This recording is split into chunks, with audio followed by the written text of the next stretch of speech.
जी part 2 start हो गया है जी। और अब मैं जर्नल एंट्रीज को मिटाने लगा हूँ। कोई मसला? जर्नल एंट्रीज आसान निकली ना? ठीक है। पहली वाली पढ़ी भी रहे तो चलो।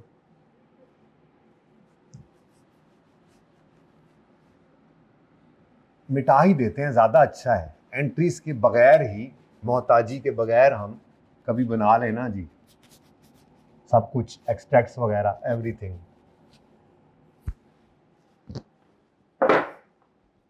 अच्छा जी, अब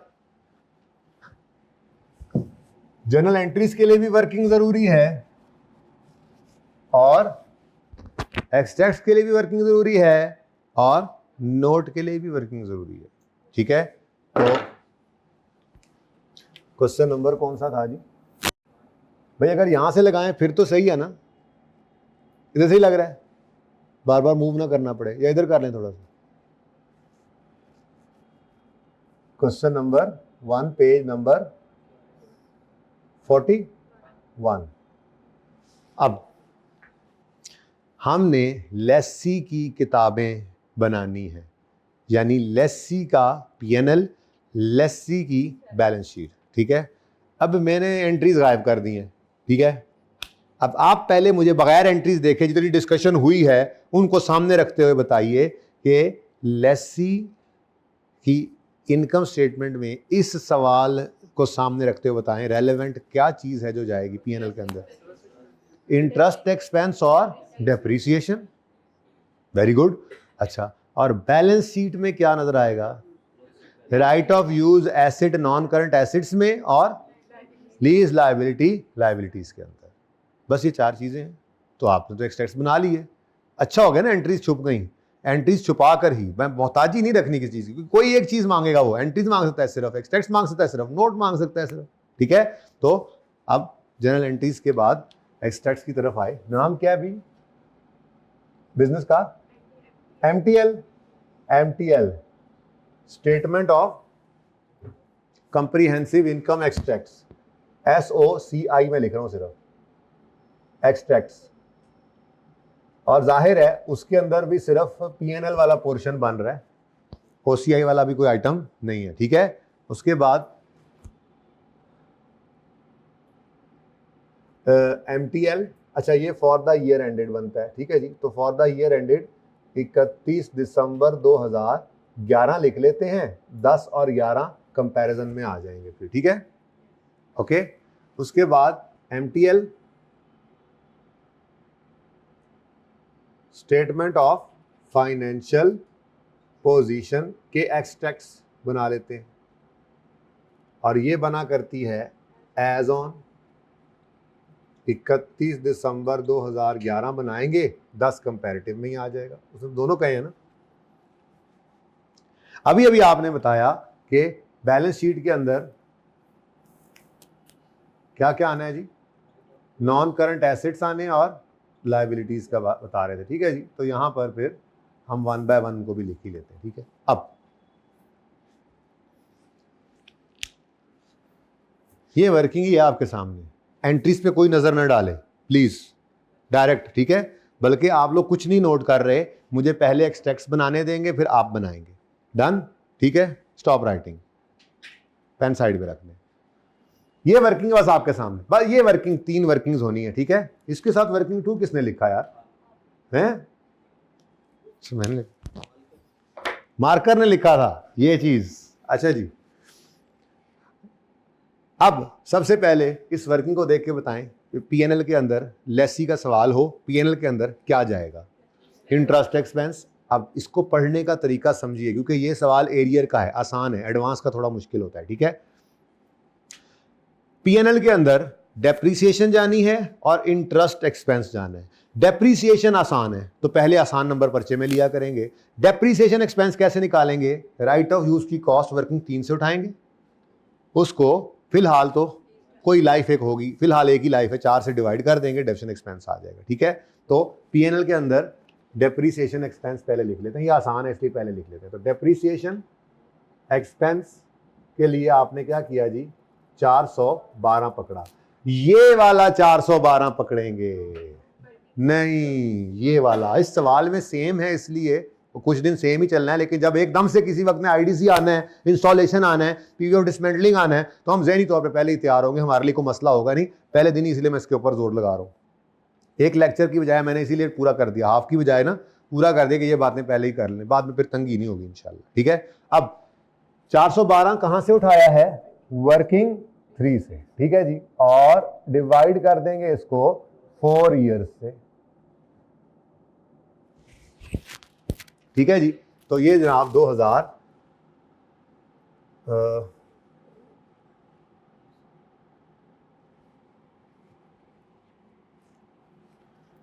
चले 2011 और 2010।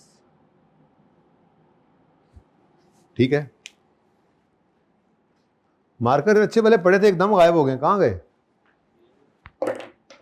शायद ये चल गया। अच्छा, अब 2010 की कितनी डेप्रिसिएशन है जी? 103।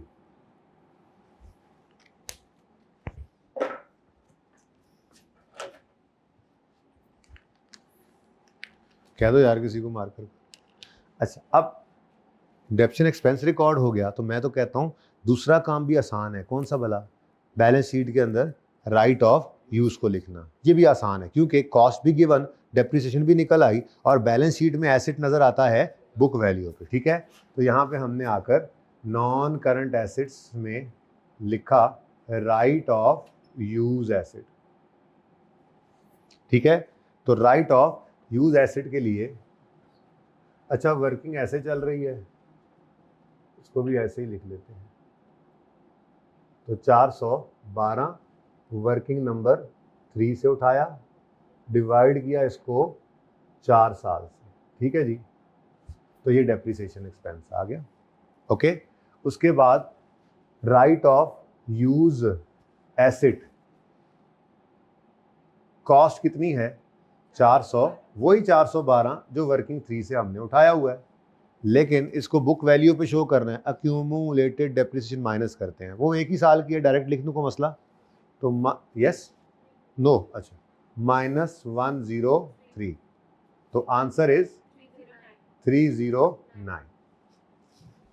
अच्छा भला राउंडिंग वाला काम चल रहा था कि कर बैठे हैं, चलो खैर नेक्स्ट। आसान काम मुश्किल। अच्छा, उसके बाद दूसरी 2 चीज़ें जो फाइनेंशियल स्टेटमेंट आनी है, कौन कौन सी हैं? लीज लायबिलिटी से रिलेटेड, उसका लीज लायबिलिटी का इंटरेस्ट एक्सपेंस है और लीज लायबिलिटी खुद है। अब डेप्रिसिएशन आसानी से निकल आई, राइट ऑफ यूज की बुक वैल्यू आसानी से निकल आई। अब इंटरेस्ट एक्सपेंस को ढूंढना थोड़ा मुश्किल हुआ करेगा, ध्यान से देखना पड़ेगा। ये तो सिंपल सवाल है ना, एनुअल एरियर। एनुअल एरियर सबसे आसान, एडवांस में आ जाए एनुअल, फिर सेमी एनुअल होता है, क्वार्टरली होता है, मंथली होता है, फिर मसले बढ़ते हैं। इसलिए आज ही ये देखें, ये क्या है? ये क्या है? थंब। ये क्या है? फिंगर। इन दोनों को मिलाएं तो हम क्या कहेंगे इसको? Finger thumb approach. क्या जी? तो हम इंटरेस्ट एक्सपेंस को वर्किंग से ढूंढा करेंगे फिंगर थंब अप्रोच से। किससे जी? फिंगर थंब अप्रोच से। Finger thumb approach, finger thumb ये लगा हुआ है, फिंगर थंब ये लगा हुआ है, तो इसका मतलब क्या है? बताओ क्या मतलब है इसका? मतलब कौन सा पीरियड है? यकम जनवरी 13 से 31 दिसंबर 13 तक कह सकता हूं मैं। फिंगर थंब मैं यहां रख दूं तो यकम जनवरी 12 से 31 दिसंबर 12, फिंगर थंब यहां रख दूं तो यकम जनवरी 11 से 31 दिसंबर 11। लेकिन मेरा साल कौन सा इस वक्त? 31 दिसंबर 10 वाला, फॉर द ईयर एंडेड 31 दिसंबर 10। तो मुझे इंटरेस्ट चाहिए यकम जनवरी 10 से 31 दिसंबर 10 तक का, तो फिंगर थंब कहां पे आ गए? ये। तो यकम जनवरी 10 से 31 दिसंबर 10 तक का इंटरेस्ट 31 दिसंबर 10 के सामने पे होता नजर आ रहा है। अब कल परसों जब एडवांस का सवाल आ जाना है, कल आ जाएगा होपफुली, तो फिर 31 दिसंबर की शाम की बजाय वो आगे पे हो रहा होगा, तो उससे परेशान नहीं होना। इंटरेस्ट का ताल्लुक वक्त गुजरने के साथ है, तो पूरे साल का इंटरेस्ट क्या है? यकम जनवरी 10 से 31 दिसंबर 10 तक के पूरे साल का इंटरेस्ट क्या है जी? 41.2। फिलहाल चलो छोड़ो, ये सामने आ गया ना, ठीक है। तो आपने 31 दिसंबर 10 का इंटरेस्ट यहाँ से ऐसे फिंगर थंब अप्रोच से ढूंढा और ढूंढ कर यहाँ पे ले गए। यहाँ पे जाके आपने लिखा इंटरेस्ट एक्सपेंस और इसके लिए आप रेफर कर दें वर्किंग नंबर 2। ठीक है, कितना आ गया जी? 41.2 का एक्सपेंस। सही है। ये फिंगर थंब अप्रोच, अभी आपको हंसी आ जाएगी, ये क्या बात है, इतना आसान है, सबने नज़र आ रहा है भाई। मुश्किल सवालों में फिर इससे हेल्प मिलेगी, तो इसलिए बुनियाद आसान से ही बनाई जाती है। तो इंटरेस्ट ढूंढने के लिए वर्किंग में क्या किया करेंगे? फिंगर थंब अप्रोच यूज़ किया करेंगे। ये अप्रोच स्टैंडर्ड में नहीं लिखी हुई, ये हमारी अपनी है। अच्छा, ये नवाब सर कौन से पैरा में लिखा finger thumb approach? Finger thumb approach use करके हम इंटरेस्ट एक्सपेंस निकालेंगे। तो यकम जनवरी 10 से 31 दिसंबर 10 तक का इंटरेस्ट, क्योंकि एरियर का सवाल है तो 31 दिसंबर 10 की शाम को वो पे भी हो जाता है। एरियर का मतलब ये है कि 31 दिसंबर 10 पे, यकम जनवरी 10 से 31 दिसंबर 10 तक का इंटरेस्ट भी पे हो रहा है 31 दिसंबर 10 पे, और प्रिंसिपल अमाउंट भी पे हो रही है। और अगर एडवांस का सवाल हो तो ये वाली पेमेंट अगले साल के पहले दिन भी चली जाया करेगी, पर फिलहाल ऐसा नहीं हो रहा। ठीक है, पार्ट 1 ले लेंगे तो उससे पिछले लेक्चर्स का मसला नहीं है फिर फिलहाल, लेकिन वो भी ज़रूरी है इसी हफ्ते में पूरे करने हैं। कहाँ तक लेक्चर्स लिए हुए हैं? माशाल्लाह, सारे बोलो सुभान अल्लाह। हाँ, यकम जनवरी 10 से 31 दिसंबर 10 तक का इंटरेस्ट 31 दिसंबर 10 की शाम को पे हो रहा है 41.2। एंट्रीज इसलिए गायब कर दी कि एंट्री देख के तो आप 1 मिनट में कह देते वो 31 दिसंबर 10 पर इंटरेस्ट पड़ा हुआ है, वहां से नहीं देखा इसलिए छुपा दिया। ठीक है, सही है। Next thing is, last thing is lease liability. Lease liability, अब लीज लायबिलिटी यकम जनवरी 10 पे कितनी थी? मेरे अल्फाज को गौर से सुनना। लीज लायबिलिटी, ऑनलाइन वालों जाग के बैठो ना। लीज लायबिलिटी यकम जनवरी 10 पे कितनी थी? 412। दिलेरी से बोलो, क्या होगा गलत कह दोगे तो, क्यों डरते किस बात से हो? यकम जनवरी 10 पे लीज लायबिलिटी कितनी थी? 412। लेकिन मैं बैलेंस शीट यकम जनवरी 10 पे नहीं बना रहा, तो 31 दिसंबर 10 की शाम को लीज लायबिलिटी कितनी है? कहां से मिला? क्योंकि 31 दिसंबर 10 की शाम को एक किस्त पे हो गई, तो कुछ प्रिंसिपल भी पे हुआ, इंटरेस्ट भी हुआ, तो 31 दिसंबर 10 की शाम को लीज लायबिलिटी कितनी आउटस्टैंडिंग है? ठीक है, अब इस लीज लायबिलिटी को ढूंढने का भी एक तरीका है। जैसे इंटरेस्ट को हमने फिंगर थंब अप्रोच से निकाला, बैलेंस शीट के अंदर लीज लायबिलिटी को लिखने के लिए हम अपने साल की आखिरी पेमेंट के नीचे एक लाइन लगा दिया करेंगे। अपने साल की आखिरी पेमेंट के नीचे एक लाइन लगाएंगे। अब इस लाइन से ऊपर पेड है, नीचे पेएबल है। देख लो मैंने गलत कहा है तो बता दो मुझे। मैंने क्या बोला जी? रख दो। अच्छा, लेके जाने अभी? हाँ, एक और भी ले जाओ। ये कितना था? 41.2 था। ठीक है जी। और ये अच्छा जी, मैंने क्या कहा जी? असूल क्या है? बैलेंस शीट के अंदर लीज लायबिलिटी को प्रेजेंट करना है तो सबसे पहला काम क्या करेंगे? अपने साल की आखिरी पेमेंट के नीचे क्या कर देंगे? लाइन लगा देंगे। अब सादा सी बात, 323 पॉइंट कितना था? सादा बात, इस लाइन से ऊपर सब पेड है, नीचे सब पेएबल है। मुत्तफिक हैं इस बात से? 31 दिसंबर 10। अच्छा, मैंने क्या बोला? अपने साल की आखिरी पेमेंट के नीचे लाइन लगानी। अब वो मेरे सवाल में भी एनुअल वाला सवाल है ना, तो है ही एक पेमेंट। यही सेमी एनुअल होगा तो साल में 2 पेमेंट आएंगी, तो मैंने दूसरी के नीचे। क्वार्टरली होगा तो साल में चौथी के नीचे। मंथली होगा तो साल में 12वीं के नीचे। तो असूल वो है जो आज बनाएंगे। क्या? अपने साल की आखिरी पेमेंट के नीचे क्या कर दिया हमने? लाइन लगा दी। अब इस लाइन से नीचे ये सब पेएबल है, प्रिंसिपल। ठीक है, और इस लाइन से ऊपर पेड है। ठीक है, ओके। अब तो अभी आप बता रहे थे कि लीज लायबिलिटी कितनी है जी? 323। तो ये 323.2 की लीज लायबिलिटी मैं बैलेंस शीट में शो कर दूंगा, और मैंने यहां पर आकर लिखा नॉन करंट लायबिलिटीज, और इसके अंदर मैंने लिखा लीज लायबिलिटी। ठीक है जी, लीज लायबिलिटी कितनी है जी? 323 इशारिया कितना? 2। ठीक है जी। हाँ जी, ये सही नहीं है। ये इसलिए सही नहीं है, ये 323 की लायबिलिटी सारी करंट भी नहीं है, सारी नॉन करंट भी नहीं है। किस्तों में पेमेंट हो रही है, तो इस 323 में से अगले 1 साल में कुछ पे हो जाना है, वो करंट में आना चाहिए, और बाकी नॉन करंट में। तो ये भी एक मुसीबत थी, लेकिन इसी मुसीबत को दूर करने के लिए तो हमने लाइन अप्रोच यूज की है। इंटरेस्ट एक्सपेंस पीएनएल में ले जाना है फिंगर थंब अप्रोच से, जबकि लीज लायबिलिटी को बैलेंस शीट में ले जाने के लिए क्या करना है, अपने साल की आखिरी पेमेंट के नीचे लाइन लगानी है। ठीक है, अब लाइन से ऊपर क्या है जी, पेड, नीचे क्या है, पेएबल। मेरा सवाल, मैं लीज लायबिलिटी को बैलेंस शीट में प्रेजेंट करने की बात कर रहा हूं ना, तो लीज लायबिलिटी कौन से कॉलम में पड़ी है, ये वाली है, ये लीज लायबिलिटी नहीं है, तो टोटल लीज पेमेंट्स हैं, इसमें प्रिंसिपल लीज लायबिलिटी भी और इंटरेस्ट भी है, ये होगा फिर लीज लायबिलिटी का कॉलम। लीज लायबिलिटी ये लीज लायबिलिटी है। नहीं समझ आई इस बात की, तो इसका टोटल करो जरा, इस कॉलम का टोटल करो, 118.2 था ना, 2 था ना, तो बोलो इसका टोटल करो जी। देखा, इसी की पेमेंट ही हुई है ये किस्तों में, तो ये प्रिंसिपल अमाउंट पड़ी है। ओके, सही है। अच्छा, ये इंटरेस्ट भी टोटल यही आना है, 108 आएगा, नहीं होगा तो राउंडिंग का मसला होगा। सही है, तो छोड़ो इस बात को, इसको टोटल करने की फिलहाल जरूरत नहीं थी। अब ये प्रिंसिपल अमाउंट रीपे हो रही है, तो पहले साल के एंड तक 412 में से कितना पे हो गया, तो बकाया कितना है, 323.2। अब इस 323.2 में से अगले एक साल में कितना पे हो जाना है, अब ये भी यहीं से नजर आ रहा है। देखो, हम यहां खड़े हैं 31 दिसंबर 10 पे खड़े होके, अगला एक साल कब तक बनता है, 31 दिसंबर 11 तक। तो 31 दिसंबर 11 तक कितना पे हो जाना है, तो ये 97.68 क्या है, करंट। ये क्या है, करंट।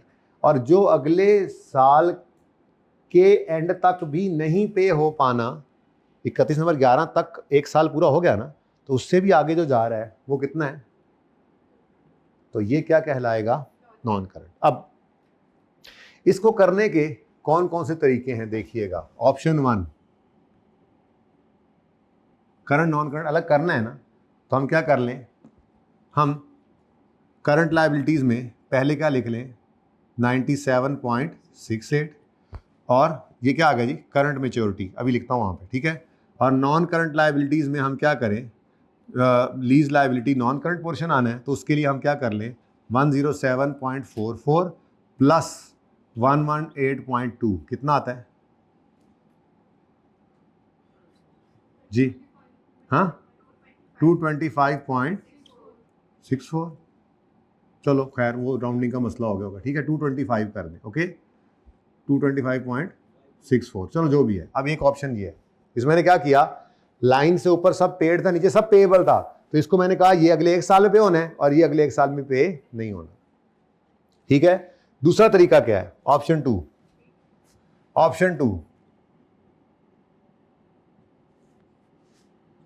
करंट लायबिलिटी में करंट मैच्योरिटी शो करेंगे 97.68 और लीज लायबिलिटी में टोटल पेएबल को पकड़ेंगे,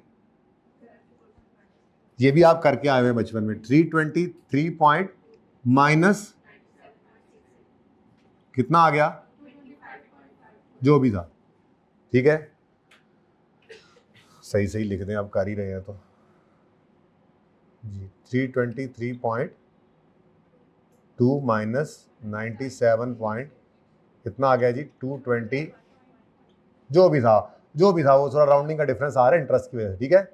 अब कितना वैसे 52, लेकिन मैं आपसे अर्ज कर दूं, मुझे ये दोनों ऑप्शन ही पसंद नहीं है, इनमें टाइम ज़ाया होता है। बड़ा आसान तरीका हमारे पास मौजूद है, वो क्या है, वो ये है कि जब आपने लाइन लगाई, यही तो इसका फ़ायदा था, जब आपने लाइन लगाई तो लाइन से एन नीचे ये क्या है, करंट पोर्शन, और ये क्या है, नॉन करंट पोर्शन। तो आप अपने इसी स्केड्यूल से, तो इसीलिए तो मैंने कहा था लीज लायबिलिटी को बैलेंस शीट में शो करने के लिए क्या करेंगे, अपने साल की आखिरी पेमेंट के नीचे लाइन लगा देंगे। तो जब लाइन लग गई तो लाइन से ऊपर सब पेड है, नीचे सब पेएबल, तो पेएबल के अंदर फिर ये करंट है और ये नॉन करंट, ठीक है। अब जब कोई भी सवाल के अंदर जो है वो सेमी एनुअल या क्वार्टरली आएंगे तो उस सवाल में फिर देख लेंगे क्या करना है, ठीक है। तो आसान काम क्या है, यहाँ पर अभी हमने क्या किया जी, लीज लायबिलिटी तो तोड़ना है हमने, उसको तोड़ने के लिए हमने वर्किंग का सहारा तो लेना है, लेकिन यहाँ पे तो लिख लेना current portion of lease liability, current portion of, current maturity भी कहते हैं, करंट पोर्शन भी कहते हैं ऑफ लीज लायबिलिटी। अब ये दोनों चीज़ें हमें रेडीली अवेलेबल हैं वर्किंग नंबर 2 में। जब हमने एक लाइन लगा दी तो ये लाइन से ऊपर पेड नीचे पेएबल, तो ये 31 दिसंबर 10 पे खड़े होकर देखें तो 31 दिसंबर 11 तक सिर्फ एक पेमेंट आ रही है। अगर सेमी एनुअल पेमेंट होती तो हम कहते हैं 2 आ गई, 3 आ गई, वो गिन लेते। फिर फिलहाल तो 31 दिसंबर 10 पे खड़े हैं, ये लाइन पे हम खड़े हैं, ये आप ये लाइन पे खड़े होंगे, ये आप हैं, ये लाइन पे पाँव रख लें। 31 दिसंबर 10 पे खड़े हैं तो 31 दिसंबर 10 पे खड़े होके 31 दिसंबर 11 तक करंट पोर्शन बनता है। तो 31 दिसंबर 11 तक कितनी पेमेंट्स हो रही हैं? एक ही है, क्योंकि ये तो 31 दिसंबर 12 को पे होनी है। तो इसका मतलब अगले एक साल में ये पे हो जाएगा, ये करंट हो गया, तो फिर ये वाला उठाकर कहाँ ले जाओगे? नॉन करंट में। ठीक है, तो करंट कितना? 68 और नॉन करंट 225.52। ये वैसे भी निकल आया था, देखा? ओके, चले आप 10 की बैलेंस शीट बनाएं। बच्चों ने साथ साथ करना शुरू कर दिया, भूल गए कि मैंने कहा था नहीं करना साथ में। कौन कौन साथ साथ नोट कर रहा था? भूल गए ना? भूल गए ना? चलो अब जल्दी। अच्छा चले, ठीक है, ठीक। चले, मैंने ज़रा शुरू में पाबंदी लगाई थी, बाद में नहीं लगाता होता मैं। चलें आप जल्दी करें, आप फिर 10 11 इकट्ठा करके मुझे बताएं जल्दी से जल्दी से जल्दी से। 10 भी करें और 11 भी करें। हरी आप हरी आप हरी आप। नोट भी बनाने हैं अभी, तो नोट्स बनाने हैं अभी, तो हैवी तो नहीं हो रहा काम ज़्यादा? स्पीड तो बहुत स्लो रखी हुई है। रिंग रिंग के कर रहे हैं आज हम प्लीज।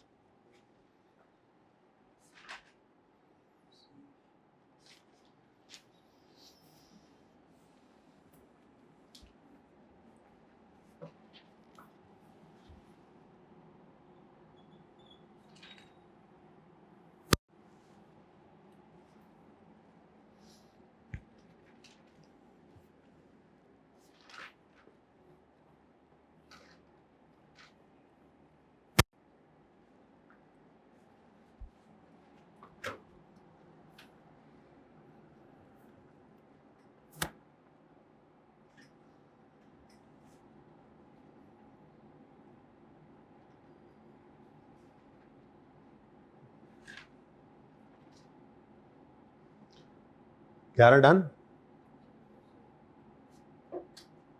इधर देख के नहीं कर रहे, अच्छे बच्चे जो है ना वो उधर वर्किंग को देख के करी जा रहे हैं काम, ताकि आज सारा तैयार करके ही जाएं हम लेसी की लीज को। बाहर निकल कर अकाउंटिंग पूछे तो बता भी सके ना, इस तरह तैयारी करके जाएंगे इंशाल्लाह ना, है ना? सर कितने आप ऑप्टिमिस्टिक हैं हमारे बारे में।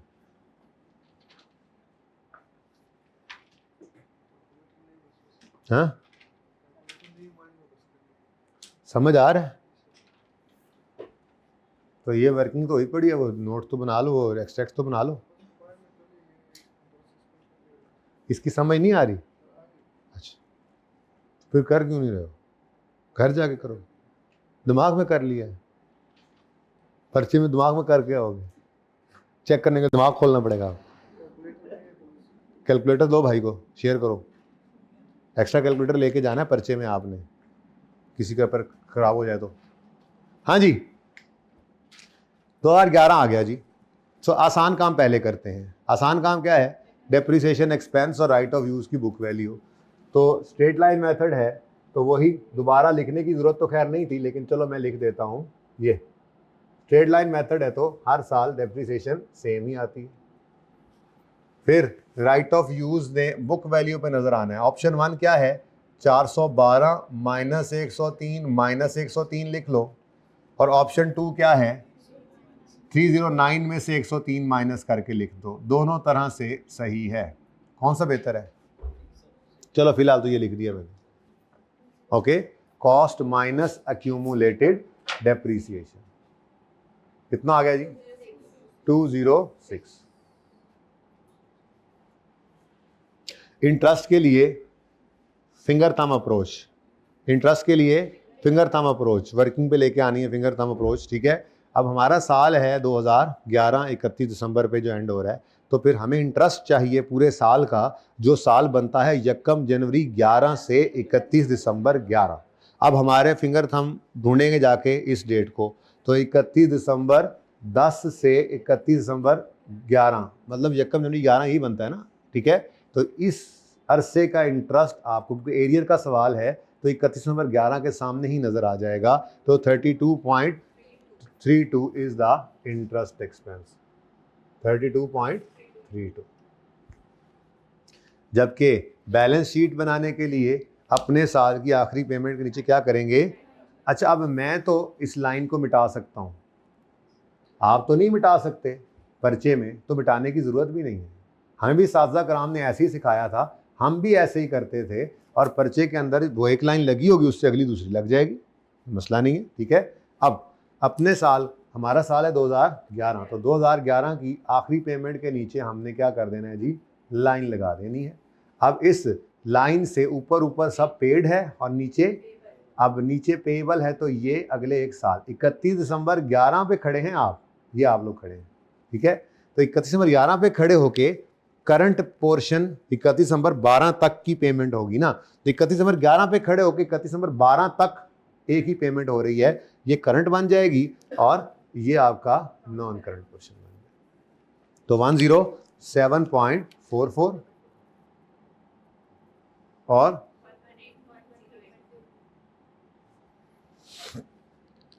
ठीक है जी। तो ये जनाब आपके एक्सट्रैक्ट्स बन गए फाइनेंशियल स्टेटमेंट्स।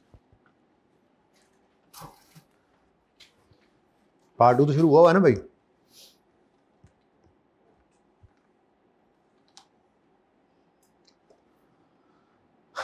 अच्छा जी, अब अगली बारी है जी नोट्स की। ताज़ा हैं, नोट्स बना लें। लेसी का सवाल हो, ये वाली नॉर्मल लीज का, तो आपके ख्याल में कितने नोट बनने चाहिए? लेसी का सवाल हो, आपके ख्याल में कितने नोट बनने चाहिए? बोले। एक ही बनना चाहिए लीज का, जाहिर है सही कह रहे होंगे आप। लेसी के सवाल में, लेसी का सवाल हो ये नॉर्मल लीज का, तो 2 नोट बना करेंगे, एक राइट ऑफ यूज का, दूसरा लीज का। राइट ऑफ यूज कोई नई चीज नहीं है, आपने जो IS 16 और IS 38 में नोट नहीं बनाया PPE का, इंटेंजिबल का, बिल्कुल मिनवान वैसा ही राइट ऑफ यूज का नोट है। ग्रॉस कैरिंग अमाउंट और accumulated depreciation, opening, addition, disposal, closing, opening, depreciation expense, disposal, closing, book value. सही है, ये बात समझ आई है? अभी बना लेते हैं, मुश्किल तो है नहीं, जिंदगी तो बड़ी आसान है। MTL, notes to the financial statements for the year ended, मैं बना देता हूं पहले 31 दिसंबर 2010 के लिए, ठीक है।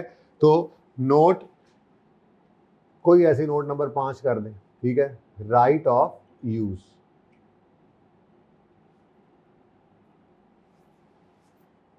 जहाँ पे लिखा करते थे प्रॉपर्टी प्लांट इक्विपमेंट, लिखा करते थे इन्वेस्टमेंट प्रॉपर्टी, लिखा करते थे इंटेंजिबल, वैसे ही लिख रहे हैं राइट ऑफ यूज, ठीक है। अब राइट ऑफ यूज के नोट के अंदर 2 चीजें, gross carrying amount, gross carrying amount जिसके अंदर ओपनिंग, एडिशन, डिस्पोजल, क्लोजिंग, ठीक है।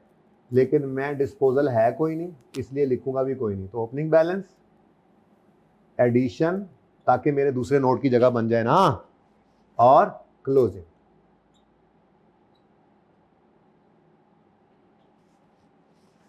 ठीक है। फिर एक्यूमुलेटेड डेप्रिसिएशन,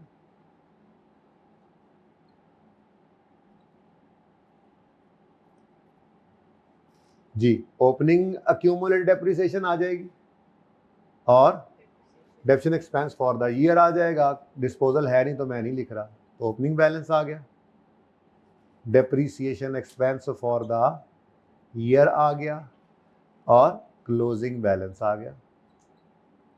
और इन दोनों क्लोजिंग्स को नेट करेंगे तो क्या आ जाएगा? बुक वैल्यू, और नोट खत्म। यही है, बस आसान है, ठीक है। तो 2010 के लिए मैं नोट बना रहा हूं। अच्छा, अब अगर नोट बना रहे हों तो फिर ये काम करने की तो जरूरत नहीं है, या ये करें या नोट, तो एक्सट्रैक्ट्स मांगेगा या नोट मांगेगा, और अगर दोनों चीजें मांग ले तो फिर वहां वर्किंग करने की बजाय नोट बना के बुक वैल्यू उठा के ले जाएंगे। ओके, लेकिन ये तो इंडिपेंडेंट चीजें आती है, मैं इसलिए बनवा रहा हूं अलग अलग। ठीक है, अब थोड़ी देर के लिए एक्सट्रैक्ट्स को भूल जाएं, अब बस नोट है। तो 10 में तो लीज स्टार्ट हुई है, तो यकम जनवरी 10 पे ओपनिंग बैलेंस क्या होगा? 0। अब राइट ऑफ यूज का नोट बन रहा है, तो एडिशन राइट ऑफ यूज का उसकी कॉस्ट से इनिशियल मेजरमेंट किस पे होनी है? कॉस्ट पे, जो कितनी है? 412। तो यहां पे आके हमने लिखा जी 412। ठीक है, वर्किंग नंबर 3 से उठाया ये। तो जो रिक्वायरमेंट होगी उस हिसाब से फिर चल रहे होंगे हम। वर्किंग ये तीनों लाजमी है, देख रहे हैं आप, एंट्रीज के लिए भी जरूरी थी, उसने एक्सट्रैक्ट्स मांग लिए फिर भी जरूरी थी, नोट मांग लेगा फिर भी जरूरी है ये वर्किंग्स। तो वर्किंग्स लाजमी है। जैसे वो पीपीई के अंदर रीवैल्यूएशन की वर्किंग होती थी, जो काम मर्जी कहता रहे, एफआईआर में पढ़ा था ना, एंट्रीज मांगे, नोट मांगे, एक्सट्रैक्ट्स मांगे, वर्किंग जरूरी होती थी।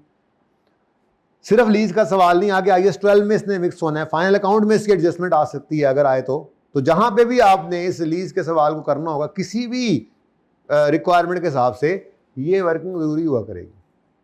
ठीक है, अब क्लोजिंग 412 ही आ गया। उसके बाद ओपनिंग एक्यूमुलेटेड डेफिसिट कितनी है? 0। और उसके बाद deficit expense for the year, अब वो आपको पीएनएल में मिल जाएगा, अगर नहीं किया हो तो यहाँ पे छोटी सी वर्किंग आपको अलग से करनी पड़ेगी, अगर सिर्फ एक्सट्रैक्ट्स बना रहे होते हैं आप। ठीक है ना, छोटी सी वर्किंग कर लेंगे। कितना जी? 103। ठीक है जी, और आपका क्लोजिंग बैलेंस आ गया 103। और फिर 412 में से इसको माइनस किया तो 309 आपकी क्या आ गई जी? Book value. इस तरह से करके आप नोट बनाया करते थे, डिब्बा शिब्बा लगा के। तो वो देख लो वैसा ही नोट बना है, पीपीई के जैसा। ठीक है, अब 11 में जाएंगे तो 31 दिसंबर 2011 के लिए यही नोट बनाए अगर, तो क्लोजिंग बैलेंस ओपनिंग बन जाएंगे, क्लोजिंग बैलेंस ओपनिंग बन जाएंगे। कोई मसला? कोई एडिशन वगैरह कोई नहीं है, तो क्लोजिंग बैलेंस फिर 412 ही है। लेकिन डेप्रिसिएशन एक्सपेंस 103 से बढ़ गया, तो ये कितना बन गया? 206। अब 412 में से 206 माइनस करें तो 206 आ गया। अब अगर आप गौर करें ना, तो ये बुक वैल्यू ही आपने निकाली थी, पर उस वक्त चूंकि नोट था नहीं तो डायरेक्ट आपने बुक वैल्यू वहां पे निकाल ली थी। चेक कर लें जाके, यही 309 और 206 आपको। तो अगर नोट बना रहे होंगे तो फिर ये वर्किंग यहाँ करने की जरूरत ही नहीं है, फिर वो नोट से ही निकालेंगे। तो राइट ऑफ यूज का नोट बनेगा लीज में, लेकिन this is 100% like IAS 16 IAS 38 note. क्या ख्याल है? लीज एसेट को डिस्पोज करते ही नहीं है आप, सिलेबस में ही नहीं है, बेहतरीन हो गया, बस नोट इतना ही रहना है आपका। ठीक है, चलें आगे। अब जो असली नोट आपने सीखना है भी ज़रा टफ, वो देख लेते हैं। ठीक है, वो किसका नोट है जी? लीज का। कोई नंबर शंबर लगा दें, 6 ही लगाना है, चलो 6 लगा दें। फिर तो ऐसे करना चाहिए, अगर तरतीब में ही चलना है तो इस सवाल के हिसाब से, तो नोट नंबर 1 है और ये नोट नंबर 2 है, फिर ऐसे तो ऐसे थे। नोट का नाम है लीज।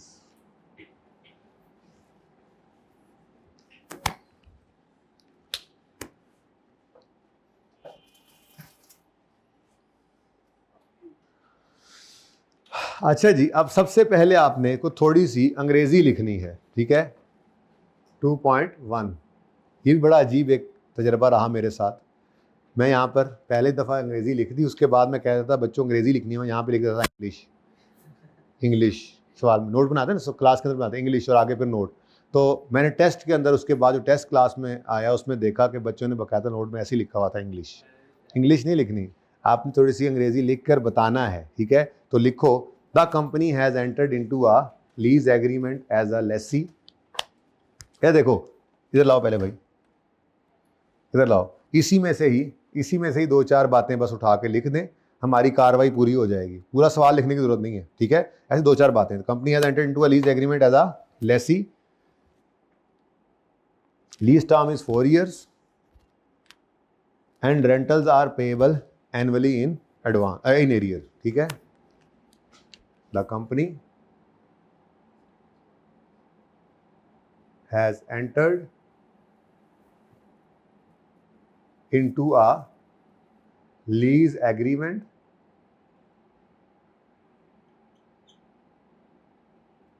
As a lessee. अब आगे आप लिखें, मैंने ये डॉट लगा दिया, ठीक है।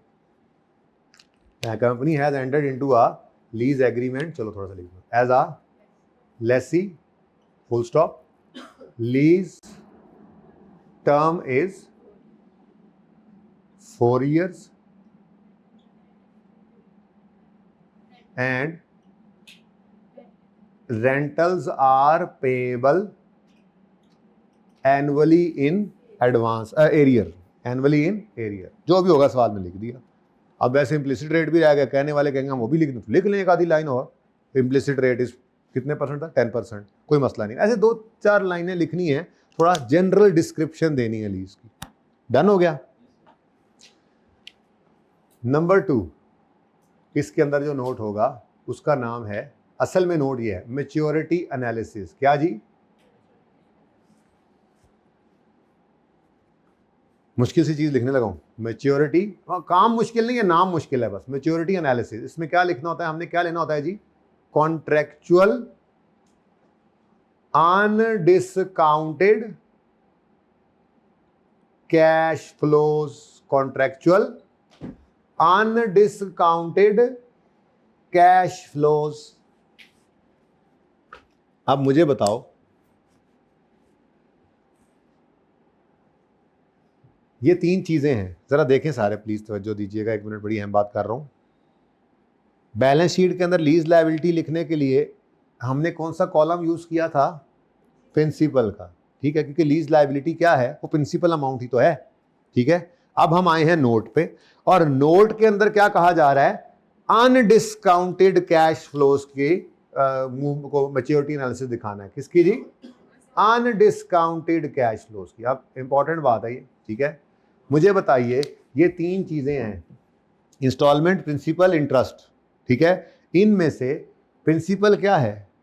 अनडिस्काउंटेड है ना? अनडिस्काउंटेड है? अनडिस्काउंटेड नहीं है, अनडिस्काउंटेड तो 520 था, इसका टोटल करो 520 आएगा। ये तो डिस्काउंटेड फिगर है, और ये डिस्काउंट है, तो अनडिस्काउंटेड कहां पड़ा है? इंस्टॉलमेंट। तो लीज के नोट के लिए हमने कौन सा कॉलम इस वर्किंग में से यूज करना है? इंस्टॉलमेंट वाला कॉलम, क्योंकि वही है अनडिस्काउंटेड, यानी वर्किंग से सारा कुछ होना है, एंट्रीज भी यहीं से हुई, एक्सट्रैक्ट्स भी इसी से बनाए, और नोट भी इसी से बन रहा है। तो वर्किंग आती है तो ठीक है, नहीं आती तो फिर घर चले जाए। लेकिन आपने पिछला लेक्चर ले लेना, पार्ट 1 में हमने ये वर्किंग करनी सीख ली थी, ठीक है। अच्छा जी, तो ये क्या है? Undiscounted figure. ये क्या है? Discounted figure. और ये क्या है? डिस्काउंट। हमने बैलेंस शीट में लीज लायबिलिटी को प्रेजेंट करना था, तो कौन सा कॉलम यूज किया था? प्रिंसिपल वाला, क्योंकि लीज लायबिलिटी अनडिस्काउंटेड फिगर थी।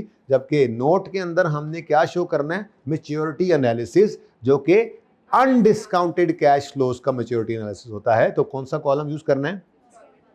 अब लाइन अभी भी कीमती है, यानी कि नोट के अंदर मैच्योरिटी एनालिसिस बनाने के लिए भी हमने क्या करना है?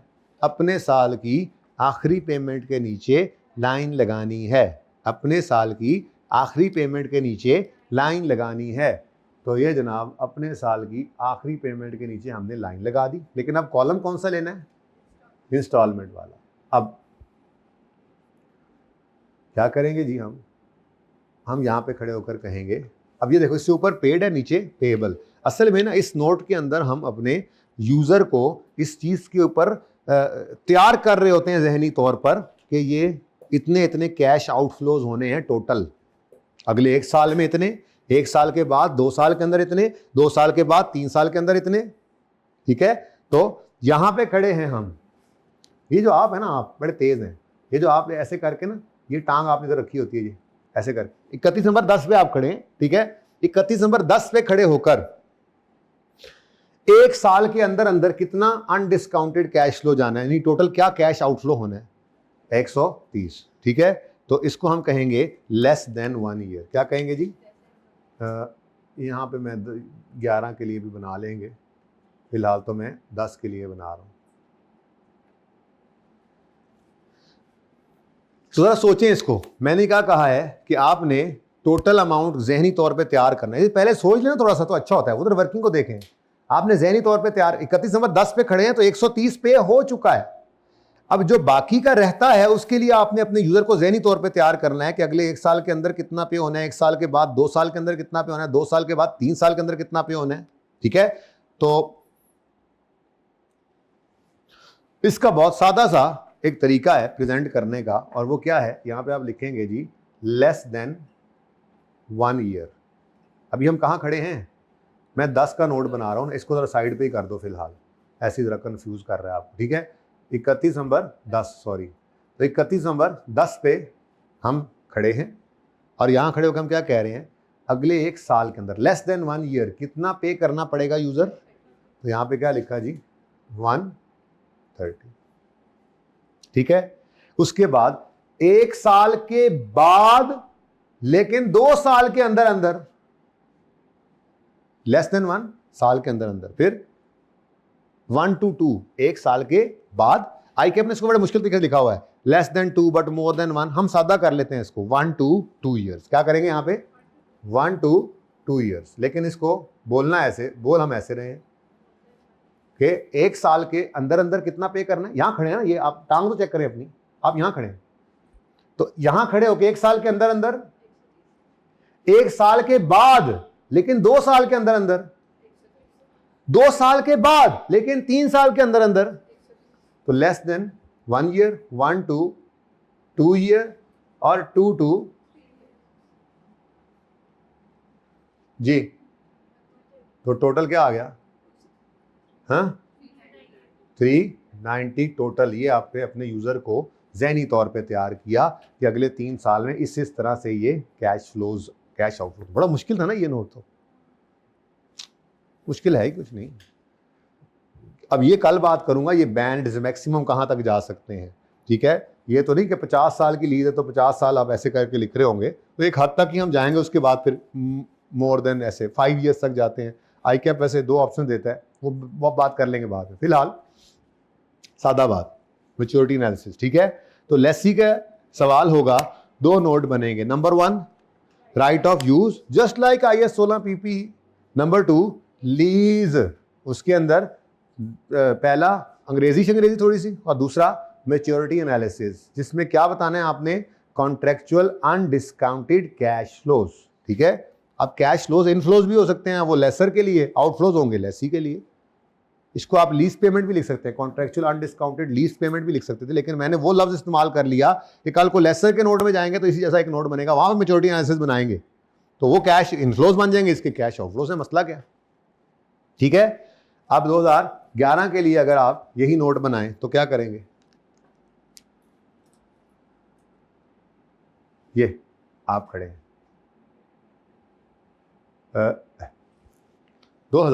31 नवंबर 2011 पे खड़े हैं, तो यहां पे खड़े होकर 1 साल के अंदर अंदर 31 दिसंबर 11, less than 1 year, 1 to 2 year, और उसके बाद कोई नहीं है, खत्म होगी कहानी इसकी। तो ये ले जी, लीज खत्म हो गया लेसी के पॉइंट ऑफ व्यू से। अब इसमें चीजें बस एक एक 2 करके ऐड होती रहेंगी, तो ज्यादा बोझ तो नहीं पड़ गया, बस इसकी प्रैक्टिस करते जाएंगे, हर रोज नई चीज बीच में ऐड करते जाएंगे और ये सारे काम कर रहे होंगे, लेकिन कोई एक बीच में से किया करेंगे, जैसे एंट्री करा ली, जैसे तो तेज होती जाएगी आपकी प्रैक्टिस, चीजें याद होती जाएंगी। जब लेसी पक्का हो जाएगा फिर लेसर पे चले जाएंगे, लेसी करके फिर लेसी लेसर दोनों करने लग जाएंगे, फिर लेसर की दूसरी टाइप भी शुरू कर देंगे, तो ये सब चलता रहेगा इंशाल्लाह। तो ये क्वेश्चन आपने दोबारा करना है, प्लस आपने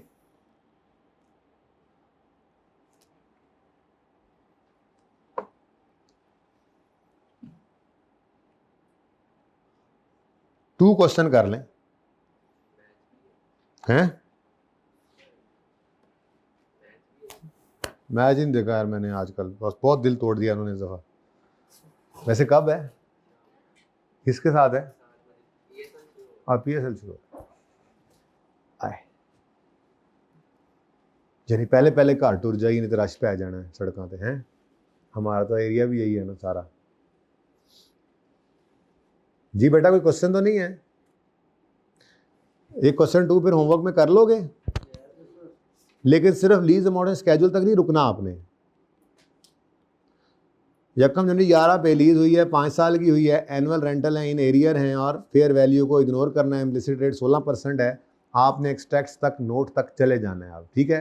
तो एक सवाल इसको दोबारा करना है और दूसरा ये सवाल। मेरे ख्याल में आधे घंटे 40 मिनट में आपका ये सारा होमवर्क हो जाएगा इंशाल्लाह, ठीक है। सही हो गया, छुट्टी नहीं हुई, वापस आए IAS 38। टाइम हो गया तो क्या हुआ जी? क्या दोबारा समझा दूं? क्या दिखाई नहीं दिया तुम्हें? तो तुम ये जगह छोड़ दो ना फिर। ये देखा देखा फनकारियां लगाता है भैया, क्या समझ नहीं आया?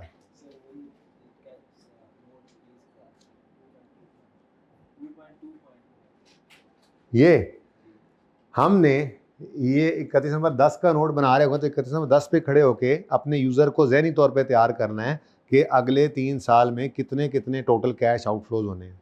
तो यहाँ खड़े होकर हमने कहा जी अगले 1 साल के अंदर 130 पे होना है, 1 साल के बाद लेकिन 2 साल के अंदर 130 फिर पे होना है, 2 साल के बाद लेकिन 3 साल के अंदर। तो यही प्रेजेंट किया यहाँ। हो गया आवाज 30। अच्छा छुट्टी चाहिए, ये रह जाएगा फिर। अच्छा चलो ऐसा करते हैं, 19 वाला सवाल ज़रा टाइम ज़्यादा लेगा, ठीक है, तो 18 वाला डिस्कस कर देता हूँ।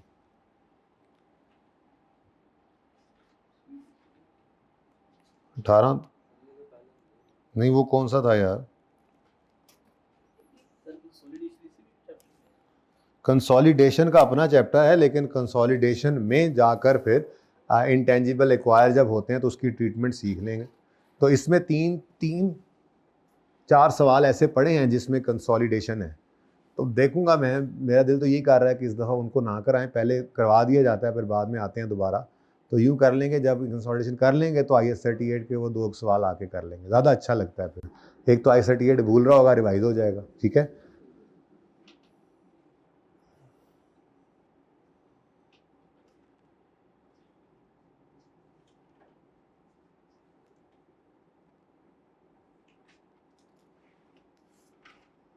सफियर लिमिटेड कहीं नहीं था सवाल? सफियर था, कौन सा सवाल था? क्वेश्चन नंबर, ये असल में पेज गायब हो गया हमारा, है ना, ये पेज गलत हो गया था, वो पेज जो बीच में से गायब हो गया था। मैं ज़रा इसको दोबारा करता हूँ अपलोड, मतलब यहाँ पर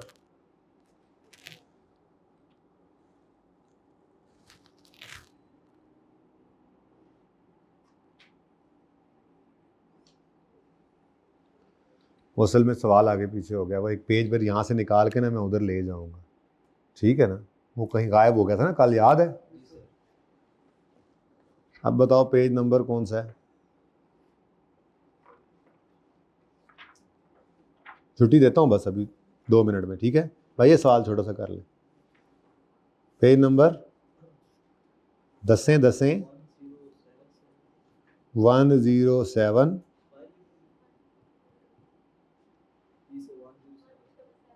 ये बार बार सफ़ायर कह रहा हूँ, सफ़ायर और है, सफ़ियर और है। सफ़ायर मेरा क्लाइंट था जब मैं आर्टिकल करता था, ये जो सफ़ायर है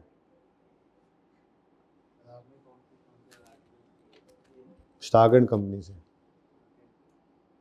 अच्छा जी,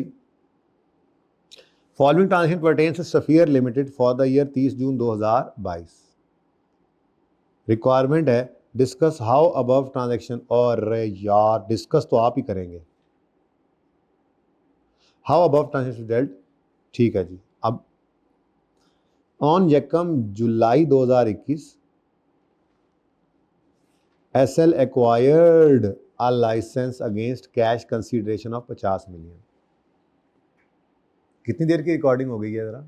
2 घंटे हो गए, ज़्यादा हो गया ना, बच्चे थक रहे हैं, ब्रेक भी नहीं है। चलो जल्दी से सवाल करके छुट्टी कर लेते हैं। अच्छा, अब 50 मिलियन का आपने ये लाइसेंस खरीदा है। SL incurred cost of 3 million which includes refundable taxes of 1।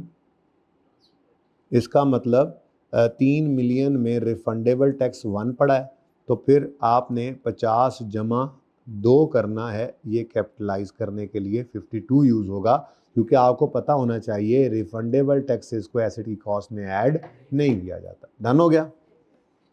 52 पे इसको आपने कैपिटलाइज। अब डिस्कस करते हो तो आप ये बता रहे होंगे ना, ठीक है, कि लाइसेंस है, फ्यूचर इकोनॉमिक बेनिफिट्स प्रॉबल है और कॉस्ट लायबिलिटी मेजरेबल है, इसको रिकॉर्ड कर लें। इनिशियल मेजरमेंट इसकी करनी है कॉस्ट पे, जो कि 52 मिलियन है, ब्रैकेट में 50 + 2 करेंगे और साथ ही लाइन लिखेंगे 1 मिलियन जो है वो नॉन रिफंडेबल नहीं है, वो सॉरी 1 मिलियन रिफंडेबल टैक्स है, इसलिए उसको क्या करना है, इग्नोर। ये आपने अंग्रेजी लिखनी, ठीक हो गया। उसके बाद अब ये इनिशियल मेजरमेंट की बात हो गई, अब सब्सिक्वेंट मेजरमेंट की बात है, ठीक है। Licence is valid for 5 years but renewable every 5 year at a significant cost of 40 million. तो इसका मतलब लीगल लाइफ की जब डिस्कशन आप कर रहे होंगे फॉर अमोर्टाइजेशन, तो आप कहोगे कि this intangible shall be amortise over 5 years and renewal option will be ignored because renewal cost is not minimal या significant, therefore it shall be amortise over 5 years। और उसके बाद अमोर्टाइजेशन एक्सपेंस भी निकाल कर बता देंगे, क्योंकि लाइसेंस 1 जुलाई 21 को लिया है और ये 30 जून, अब पूरा ही आ जाना साल, ठीक है। अच्छा आगे कहता है SL intends to renew licence only once and then. ओ भाई ये इंटेंशन को छोड़ो, हम इसकी इंटेंशन की बेस पे नहीं 5 + 5 कर लेंगे। आपने ये लाइन लिखनी है तो लिखिएगा कि legal life will be this licence shall be amortised over 5 years and the renewal period of 5 years will be ignored because renewal cost is not minimal. Even SL has intention to renew the license, still this renewal option will be ignored, ठीक है। and license shall be amortized over its useful life of legal life of 5 years and amortization expense of जितना भी निकले इतने इस आगे working show करके shall be recorded in P&L as an expense, ठीक है। आगे कहता है SL estimates that residual value of license would be 12 million and 9 million at the end of। अब कहीं पे लिखा हुआ है कि एक्टिव मार्केट है, तो इनके एस्टीमेट का क्या करना, तो ये भी लाइन ऐड करोगे कि residual value shall be ignored while calculating depreciation amortisation because there is no active market और there is no third party offer, only estimate, only this is only an estimated figure of SL, ठीक है। तो इसलिए इसको भी क्या करना है, इग्नोर। सही है, कोई मसला। नेक्स्ट, ऑन 1 जुलाई 21 साल के पहले दिन SL decided to develop a website. Okay, IS SIC 32 आ गया है ना जी। Decided to develop a website, SIC 32 आ गया फॉर एडवर्टाइजिंग एंड प्रमोशन। ये तो क्या हो जानी है, तो ज़िंदगी आसान होगी, टेंशन की क्या बात है। लिखा भी हुआ था वहाँ पे कि अगर कोई एडवर्टीजमेंट पर्पज़ के लिए आपने पूरी ही वेबसाइट ही डेवलप कर लिया है तो उसका डेवलपमेंट वाला जो खर्चा है वो भी क्या होना है, तो ये तो ज़िंदगी आसान हो गई। फॉर एडवर्टाइजिंग एंड प्रमोशन की वजह से हमने क्या कहा, शुक्र है, टेंशन ही कोई नहीं, अब जो भी होगा वो एक्सपेंसिव होना है। SL believes that website would enhance the brand value and would also be used for providing general information। ठीक है जी, करते रहो believe. On 1 September SL internally initiated development of website which was complete on 31 January. directly attributable cost were as follows। तो भाई 2 million for planning, 7 million for web server, ये तो PPE है ना, ये तो PPE ही बनेगा। 3 मिलियन फॉर कंटेंट डेवलपमेंट, आज ये भी एक्सपेंस बिकॉज सॉरी फॉर किधर गया ये जुमला, ठीक है। ये क्यों एक्सपेंस, चलो 2 मिलियन तो एक्सपेंस ही होता था, ये क्यों एक्सपेंस, क्योंकि भाई वेबसाइट का काम ही क्या है।